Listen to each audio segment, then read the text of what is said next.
berbasis data di sekolah kita, yaitu SD Negeri 1 Pingin. Bapak dan Ibu, apa kabarnya hari ini? Alhamdulillah, Alhamdulillah masih penuh dengan semangat untuk memperjuangkan apa yang harus kita pertahankan, yaitu mendidik anak-anak kita menjadi anak yang soleh dan salehah, juga berilmu serta bertakwa. Terima kasih atas waktu dan kesempatannya, sehingga semuanya bisa kita duduk bersama untuk berbincang sejenak, merencanakan berbasis data, perencanaan berbasis data di SD Negeri 1 Pingin. Saya akan memberikan ini visi visi yang sudah kita bahas terlebih dahulu pada saat awal tahun pelajaran. Kita sudah membahas visi, mengingatkan saja ini visi sudah terpampang jelas di depan, dan anak-anak semua, anak kita semua sudah bisa membaca visi kita, dan kita semua sebagai guru juga harus sudah hafal. Alhamdulillah sudah hafal semua ya Bu ya? Ya, sudah hafal semua ya. Tetapi alangkah baiknya kita ulas kembali. Saya ingatkan kembali visi kita, yaitu terwujudnya peserta didik yang pembelajar sepanjang hayat, yang religius, literat, numerat, berkarakter, dan mandiri, serta unggul dalam prestasi. Alhamdulillah, kita semua beberapa kali sudah sedikit banyak sudah melaksanakan visi yang kita rencanakan ini, dan hampir keseluruhan sudah mencakup apa yang menjadi visi kita terlaksana. Betul ya Bapak Ibu ya? betul. Nah, kemudian kita di sini akan merefleksi perencanaan berbasis data. Yang pertama, data apa saja yang dapat kita manfaatkan agar keputusan tepat sasaran.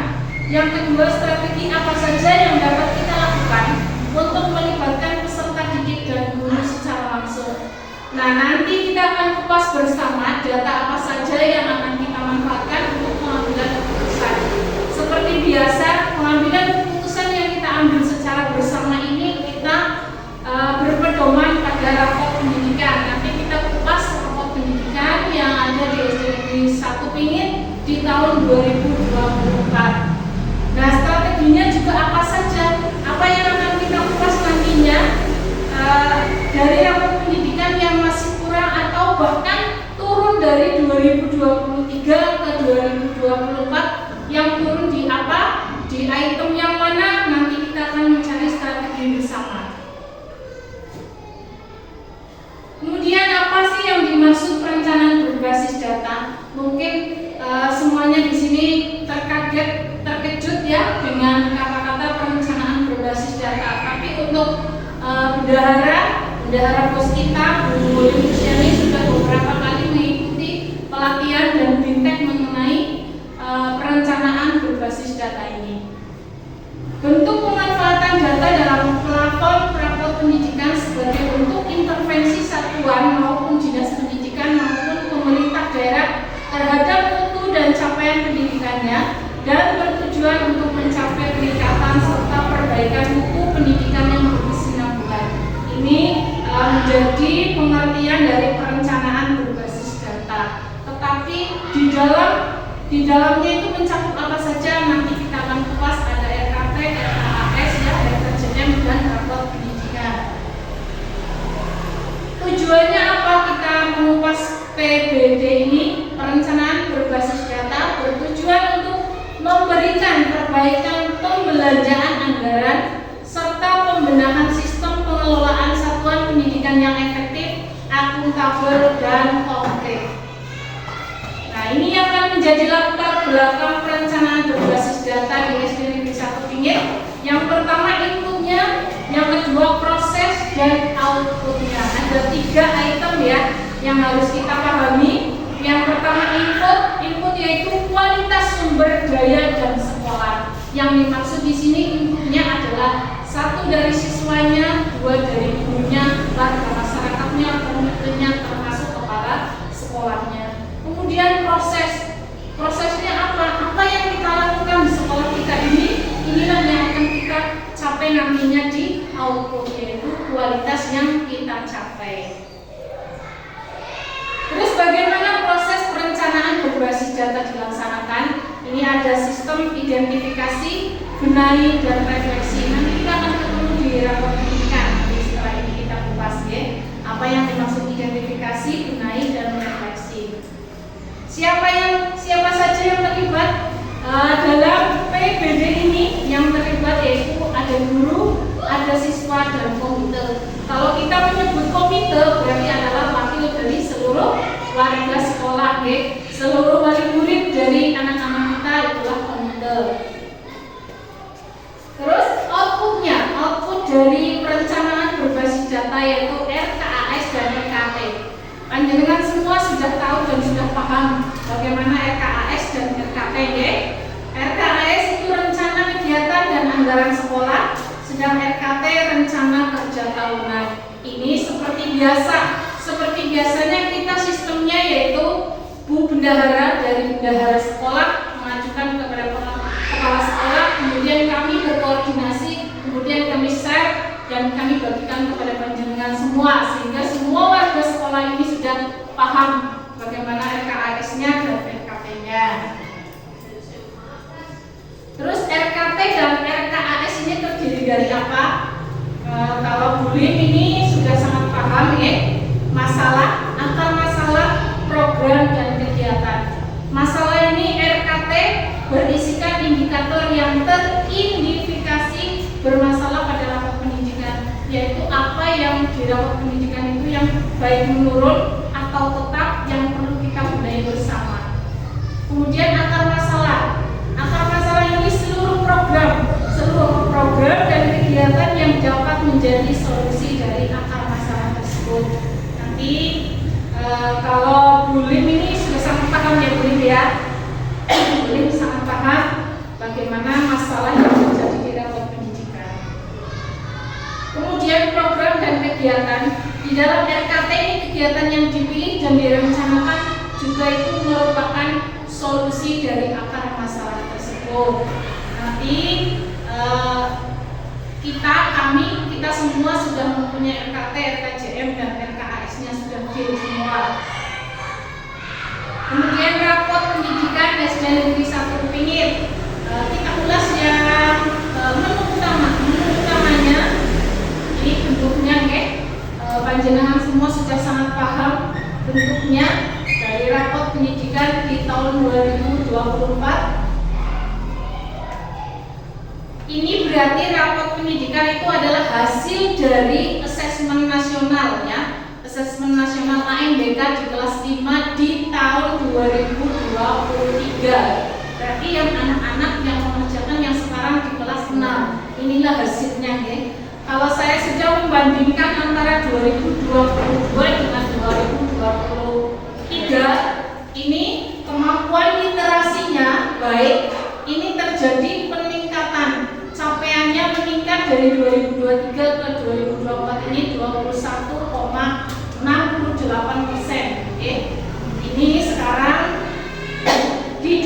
2024 kemampuan literasi anak-anak kita itu baik, nilainya 90,91%. Terima kasih ya, salut untuk semuanya. Kemudian kemampuan numerasinya juga naik mencapai kenaikan 4,9%. Sekarang di nilai 81,82%. Berarti panjenengan di tahun kemarin dan sekarang ada kenaikan walaupun 4,9%. Kemudian karakter anaknya juga naik. Statusnya baik, capaian naik 3,23%. Berarti kenaikan walaupun kecil tetapi ini karakter sangat penting ya. Walaupun sekecil apapun kita patut bangga karena ada kenaikan dari tahun yang lalu ke tahun sekarang. Kemudian iklim keamanan satuan pendidikan sekolah. Ini kita sudah membentuk tim ya, tim untuk mencegah anti-bullying dan lain sebagainya, mencegah kekerasan di dalam sekolah. Sudah ada timnya sendiri, sudah ada SK-nya, Pak Oci ya, pemimpinnya ya. Sudah baik, capaiannya juga naik walaupun 1,41% dari tahun 2023. Kemudian ini kebinekaan. Ini walaupun ada kenaikan tapi hanya 0,35. Tapi tetap berarti intinya kita naik ya, bagus. Nah, yang ini yang terakhir, item yang terakhir adalah kualitas pembelajaran ini masih kurang ya, masih kurang. Capaiannya turun sangat banyak yaitu 8,05%. Nah, ya. Nanti kita akan ulas bersama. Kita lihat rapot pendidikan kita. Nah, kita ke langsung rekomendasi prioritas. Di rapot pendidikan ada banyak item, ya, ada laporan rapot, ada rekomendasi keseluruhan, rekomendasi prioritas, ada juga lembar kerja MKT, KAS yang dikerjakan oleh negara dan diketahui oleh kita semua. Dan saya yang menyetujui. Kalau misalkan panjenengan tidak setuju, pasti akan kita ulas kembali. Kita lihat rekomendasi prioritasnya untuk rapot pendidikan di sekolah kita. Tadi kan yang di item yang paling kurang adalah kualitas pembelajaran. Betul sekali, di sini terlihat capaiannya itu kurang, ya. Bagaimana caranya nanti? Mungkin panjenengan sudah sangat paham, tapi akan saya ingatkan kembali cara meningkatkan kualitas pembelajaran. Panjenengan semua sudah paham karena sudah melaksanakan BIMTEK semua. Tapi saya mengingatkan kembali bagaimana caranya. Yang pertama, bisa menciptakan lingkungan belajar yang positif. Bagaimana caranya? Panjenengan sudah sangat paham ya. Yang namanya guru harus bisa menciptakan lingkungan belajar yang positif. Kemudian yang kedua, menggunakan teknologi dalam pembelajaran. Ketika panjenengan kemarin penggunaan metodenya, medianya masih manual, mulai sekarang bisa menggunakan teknologi, tidak hanya untuk beriman, bertaat yang masih muda, boleh, tapi semuanya boleh mencoba dengan IT-nya, supaya happy atau mencoba berusaha untuk meningkatkan kualitas pembelajaran dengan menggunakan teknologi IT. Kita sudah punya laptop sendiri, kita sudah punya proyektor sendiri, karena di anggaran tahun 2024 ini kan sudah dianggarkan dan sudah terrealisasi, ya Bu ya. Untuk anggaran yang tahun 2024 itu apa saja? Ada laptop, ada LCD, ada buku-buku juga. Ya, berarti bagaimana kita memanfaatkan itu semua ya. Bos sudah menganggarkan sesuai dengan apa yang item yang kurang kualitas pembelajarannya, makanya kita semua menganggarkan untuk meningkatkan, yaitu dengan cara membeli proyektor, laptop, buku yang sesuai kebutuhan. Itu bisa kita gunakan untuk meningkatkan kualitas pembelajaran. Ya. Yang ketiga, bisa juga memberikan tugas dan evaluasi yang pemberian tugas kepada anak didik kita, kepada siswa-siswi kita itu disesuaikan dengan kualitas yang tepat ya, evaluasinya yang tepat supaya kualitas pembelajarannya juga akan meningkat. Jadi saya tidak akan memberikan ulasan yang sangat panjang lebar karena Anda semua itu sudah sangat paham bagaimana memberikan tugas evaluasi kepada peserta didik kita, kepada siswa-siswi kita dengan berbagai macam cara, metode dan soal-soal yang hot dan soal-soal yang relevan dengan kurikulum. Oke. Kemudian yang keempat, ini meningkatkan keterlibatan siswa. Siswa ini dilibatkan juga dalam pembuatan soal dengan metode dan cara yang seperti apa. Bisa saja anak kita libatkan bagaimana mungkin anak yang paling di antara yang teman-teman yang kurang bisa kita libatkan untuk pembuatan soal. Itu hanya untuk kita referensi saja, tapi itu mampu untuk meningkatkan kualitas pembelajaran karena kita bisa melacak, bisa melacak bagaimana anak ini sudah pahamnya sudah sampai tingkat level berapa seperti itu. Kemudian yang kelima, bisa juga membangun budaya mentoring dan kolaborasi antar guru. Nah, di antara kita kan pasti ada yang lebih mampu, semuanya mampu di sini, semuanya pintar dan semuanya berkualitas. Kalau tidak berkualitas pasti tidak akan duduk di sini dan berdiri di depan anak-anak. Itu ya. Nah, tapi bagaimana cara kita itu bisa menghasilkan budaya mentoring? Bisa saja Bu Imah ya. Bu Imah ini kan masih junior sekali di SD ini. Nah, bagaimana membangunnya mentoring? Bisa bertanya dengan yang lebih senior, bisa kepada Bu Lim, bisa Bu Happy dan lain semuanya ya, bisa kepada semua guru yang ada di sini. Bagaimana sih cara mengajarkan kepada anak-anak, cara ulang, cara mengajar yang bagus seperti itu ya. Itu model mentoring. Juga kolaborasi. Ketika kita merasa kurang mampu, misalkan saya sendiri pun begitu. Kalau saya merasa kurang mampu, pasti akan bertanya yang lebih mampu. Itu tujuannya untuk meningkatkan kualitas pembelajaran. Ada juga meningkatkan kualitas pengajaran melalui pelatihan guru. Di sini di SD Negeri 1 saya yakin dan percaya sudah punya sertifikat, punya beberapa yang sudah mengikuti kegiatan pelatihan guru. Lihat bakti pun boleh Bu ya. Silahkan masuk aja di apa, silahkan boleh. Itu untuk menambah wawasan kita ya. Selain itu juga bisa dengan kolaborasi dengan antar sekolah yang lain. Kita sudah melaksanakan kolaborasi boleh ya sebagai pengurus KKD di KKD kita. Boleh ini menggiring teman-temannya untuk berkolaborasi dengan sekolah yang lain. Kemudian yang terakhir ini ada pemberian dukungan dan bantuan kepada siswa yang membutuhkan. Ini sudah terlihat, saya juga sudah sangat paham. Guru-guru di sini ini membantu siswa yang kurang paham, misal seperti Bulim ya. Ini adalah dilemanya Bulim sendiri di kelas 1 ketika menghadapi anak yang kurang paham dengan pelajaran, pasti Bulim akan menambah jam pelajaran. Itu ya Bulim ya. Bu Happy pun kalau kelas 3 itu seperti itu. Jadi kita semua bisa belajar dari beliau-beliau ya. Ketika menghadapi anak yang kurang dalam materi, kurang memahami, berarti kita akan menambah jam pelajaran. Dengan ikhlas dan billahi ta'ala ya, semoga akan menjadi ladang pahala untuk Bulim. Amin.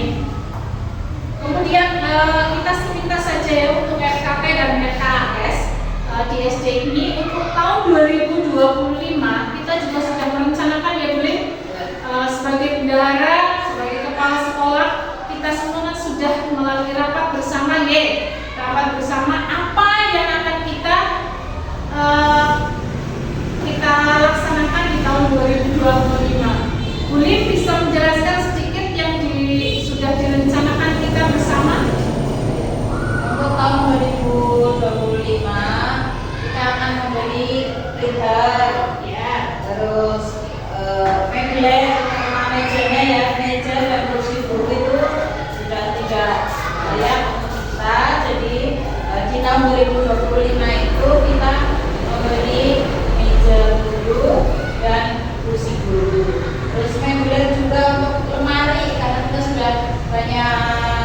piala ya yang belum ada tempatnya, jadi besok kita kembali kemari untuk anggaran tahun 2025. Itu sudah kita ketahui bersama, ya, sudah kita ketahui bersama setelah rapat yang kemarin. Semuanya sudah paham apa yang akan kita rencanakan, ya, karena ini juga semua itu bertujuan juga untuk meningkatkan kualitas pembelajaran, ya, sesuai dengan yang di rapor pendidikan kita yang masih kurang. Dan kemarin kita sudah melaksanakan asesmen nasional berbasis komputer, ya, ANBK untuk siswa-siswi kita, kelas 5 kita sudah dilaksanakan dan alhamdulillah sudah berjalan lancar semuanya, ya, tidak ada kendala apapun, dan semoga untuk rapor pendidikan tahun 2025 ini akan terlaksana, akan menghasilkan hasil yang lebih baik lagi, ya.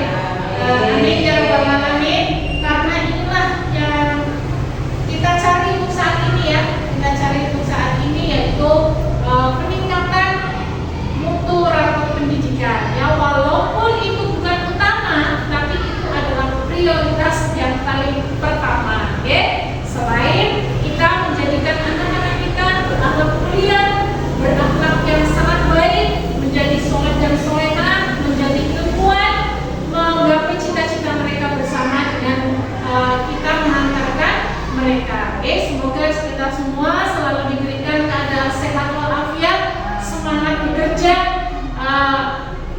peningkatan segala dari mutu kualitas yang ada di sekolah ini kita bersama-sama jaga dan kita laksanakan bersama.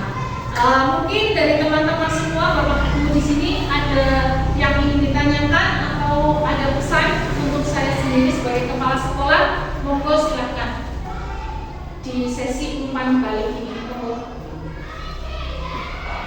Bu Happy mungkin ada pandangan, Bu Happy? Ya, terima kasih sekali kepada sekolah. Saya sangat senang sekali, ya, sangat ibu di sini juga berikan banyak sekali ilmu pada kita, wawasan agama kita untuk meningkatkan pembelajaran kita lebih profesional lagi, lebih baik lagi, dan kami insya Allah kita akan meningkatkan pembelajaran di tahun ke depannya, di hari-hari ke depannya akan lebih baik lagi. Terima kasih ya Bu Happy, ya. Terima kasih dukungannya Bu Happy dan teman-teman semua, walaupun tidak diungkapkan secara lahiriah, ya, secara langsung, tapi saya merasa panjenengan semua pasti akan mendukung segala program yang ada di SD Negeri 1 ini. Terima kasih, salam sehat semua. Terima kasih, ya. Wabillahi taufiq wal hidayah. Wassalamualaikum